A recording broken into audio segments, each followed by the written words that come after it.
Annyeonghaseyo. Assalamualaikum warahmatullahi wabarakatuh. Perkenalkan, kami dari Kelompok 4. Aku Hafizah Nabila, Aku Nakia Azura. Aku Kamila Tenuha. dan aku Jana Rifa. Jadi pada kesempatan kali ini kami akan mempresentasikan hasil proyek kami, yaitu tentang podcast yang bertemakan Cerita di Balik Layar. Yuk disimak. Podcast berkembang pesat sebagai media digital yang fleksibel dan mudah diakses, terutama oleh generasi muda. Selain sebagai hiburan, podcast berpotensi menjadi media edukatif untuk mengembangkan keterampilan pengelolaan media dan kreativitas. Namun, konten podcast yang membahas proses kreatif dan perjuangan di balik sebuah karya masih terbatas. Oleh karena itu, podcast Cerita di Balik Layar hadir untuk menyajikan kisah inspiratif kreator sebagai sumber motivasi dan wawasan bagi generasi muda. Rumusan masalah. Masalah pertama, bagaimana penerapan manajemen proyek dapat menjaga konsistensi dan kualitas produksi podcast Cerita di Balik Layar sebanyak 4 episode per bulan. Masalah kedua, apa saja risiko teknis dan non-teknis yang muncul selama proses produksi podcast serta bagaimana strategi mitigasi yang tepat untuk mengatasinya. Yang ketiga, sejauh mana konten podcast yang mengangkat proses kreatif mampu memberikan wawasan dan motivasi bagi generasi muda. Nah, tujuan dari podcast ini yaitu menghadirkan konten podcast Cerita di Balik Layar yang menyajikan kisah inspiratif dan proses kreatif dari para kreator kepada generasi muda. Yang kedua, mendorong pengembangan keterampilan audiens muda dalam mengelola media massa, khususnya di bidang podcasting. Yang ketiga, mengukur dampak podcast sebagai media edukatif dan motivasi bagi generasi muda. Nah, manfaat podcast di balik layar tersendiri itu yaitu bagi audiens memberikan motivasi, edukasi, dan wawasan mengenai dunia kreatif melalui konten audio yang inspiratif. Yang kedua, bagi tim proyek, menambah pengalaman, keterampilan, serta portofolio dalam produksi podcast dan manajemen proyek multimedia. Yang ketiga, bagi akademik, menjadi studi kasus nyata penerapan manajemen proyek dalam produksi konten multimedia. Jadi, batasan proyek daripada Cerita di Balik Layar bertujuan untuk menghadirkan cerita inspiratif dari kreator, mahasiswa, pekerja kreatif, dan wirausahaan muda dengan fokus pada proses kreatif dan perjuangan di balik layar. Output proyek berupa podcast audio berkualitas sebanyak 4 episode per bulan dengan durasi 30-45 menit per episode. Ruang lingkup pekerjaan mencakup perencanaan, riset narasumber, rekaman audio, editing, desain cover, dan publikasi ke platform digital. Produk akhir yang dihasilkan berupa episode podcast format MP3, cover episode, PNG atau JPEG, serta dokumentasi proyek dalam bentuk laporan dan portofolio digital. Sumber daya proyek meliputi SDNT Podcast, host, narasumber, audio editor, desainer grafis, dan tim distribusi, serta peralatan produksi audio. Jadwal pelaksanaan menggunakan siklus produksi 4 minggu setiap bulan. Proyek tidak mencakupi promosi berbayar, monetisasi, dan produksi video podcast. Risiko utama meliputi risiko teknis dan risiko STM yang dimitigasi melalui peralatan cadangan dan narasumber alternatif.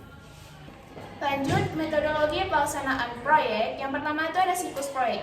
Proyek Cerita di Balik Layar menerapkan pendekatan siklus hidup proyek untuk memastikan pengelolaan produksi podcast berjalan terstruktur dari awal hingga akhir. Metodologi ini digunakan untuk mengelola kompleksitas produksi audio secara sistematis melalui 5 fase utama. Yang pertama itu ada inisiasi, yaitu menetapkan visi proyek, stakeholder, project manager, dan project charter. Yang kedua ada perencanaan. Di sini kita menyusun timeline 4 minggu, anggaran, juga strategi tim dan standar kualitas. Yang ketiga ada eksekusi. Di sini kita melakukan riset, rekaman audio, dan desain cover podcast. Juga pemantauan dan pengendalian. Di sini kita mengawasi progres, kualitas audio, dan ketepatan jadwal. Di penuntutan, di sini kami mempublikasikan podcast, mengarsipkan aset, dan melakukan evaluasi. Struktur organisasi dan peran tim. Proyek menggunakan struktur organisasi fungsional di mana setiap anggota memiliki peran dan tanggung jawab yang jelas sesuai spesialisasi. Yang pertama itu ada project manager. Di sini kami diperani oleh Nakia Azura yang mengelola keseluruhan proyek, mengorganisasikan tim, mengelola risiko, serta memastikan pelaksanaan sesuai timeline. Yang kedua di sini ada audio engineer. Di sini diperani oleh Jihan Arifa. Beliau bertanggung jawab atas proses teknis audio, mulai dari rekaman, editing, mixing, hingga mastering sesuai standar platform. Dan selanjutnya ada content writer saya sendiri, Hafiza Nabila. Di sini saya melakukan riset narasumber, menyusun naskah wawancara, dan menulis deskripsi episode untuk publikasi. Dan selanjutnya ada host atau content creator yang diperani oleh Kamila Tunmuha. Beliau memandu podcast, membangun interaksi dengan narasumber, serta menjaga alur dan ton konten agar tetap inspiratif dan edukatif. Oke, berikutnya pengelolaan sumber daya dan alokasi. Pengelolaan sumber daya proyek Cerita di Balik Layar dilakukan secara terintegrasi dengan mengoptimalkan sumber daya manusia, teknologi, dan finansial. Pendekatan ini bertujuan untuk menghasilkan podcast berkualitas tinggi, tetap menjaga efisiensi biaya dan efektivitas kinerja selama proses produksi. Oke, baik, selanjutnya pengelolaan sumber daya. Manajemen sumber daya dilakukan secara terintegrasi untuk mencapai efisiensi biaya dan efektivitas kinerja. Yang pertama ada SDM, pembagian tugas berdasarkan spesialisasi, manajerial, teknis, audio, konten, dan komunikasi. Yang kedua ada teknis, penggunaan laptop, mikrofon, headset, serta software editing, audio, dan desain grafis sesuai standar produksi multimedia. Oke, selanjutnya itu ada manajemen risiko. Pengelolaan risiko dilakukan secara proaktif melalui identifikasi, analisis, dampak, dan perencanaan mitigasi. Yang pertama ada risiko teknis, kerusakan alat atau kehilangan data, mitigasi dengan peralatan cadangan dan backup data. Yang kedua ada risiko SDM, narasumber batal hadir, mitigasi dengan narasumber cadangan dan konten penyangga. Yang ketiga ada risiko lingkungan, gangguan kebisingan, mitigasi melalui sound check dan audio restoration. Oke, selanjutnya anggaran dan jadwal proyek, estimasi durasi dan kebutuhan jam kerja. Proyek Cerita di Balik Layar dilaksanakan dalam siklus produksi 4 minggu untuk menghasilkan 4 episode podcast. Setiap minggu memiliki beban kerja yang berdistribusi antara tahap perencanaan, produksi, pasca produksi, hingga publikasi, sehingga penggunaan waktu dan tenaga tim dapat berjalan efisien dan terkontrol.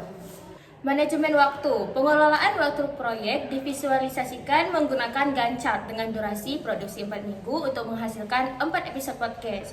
Minggu pertama, perencanaan dan riset narasumber. Minggu kedua, rekaman episode 1 dan episode 2. Minggu ketiga, editing episode 1, 2, dan rekaman episode 3 dan 4. Minggu keempat, editing episode 3 dan 4, serta publikasi. Rencana anggaran proyek atau RAP. Total anggaran proyek ditetapkan sebesar 2.500.000 dialokasikan secara strategis untuk mendukung kualitas produksi dan kelancaran operasional.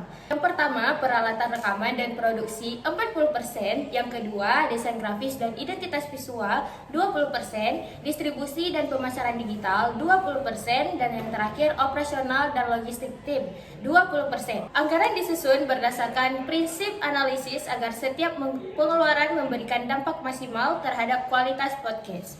Nah, kesimpulan dari proyek podcast Cerita di Balik Layar dirancang dengan menerapkan manajemen proyek yang terstruktur melalui pendekatan siklus hidup proyek. Dengan pengelolaan sumber daya, jadwal, dan anggaran yang terencana, proyek ini diharapkan mampu menghasilkan konten audio yang berkualitas, konsisten, dan inspiratif. Melalui manajemen risiko dan kualitas yang diterapkan, proyek ini tidak hanya mendukung kelancaran produksi, tetapi juga memberikan nilai edukatif dan motivasi bagi generasi muda. Sekian presentasi dari kami harap podcast yang kami buat menjadi edukasi dan motivasi untuk generasi muda.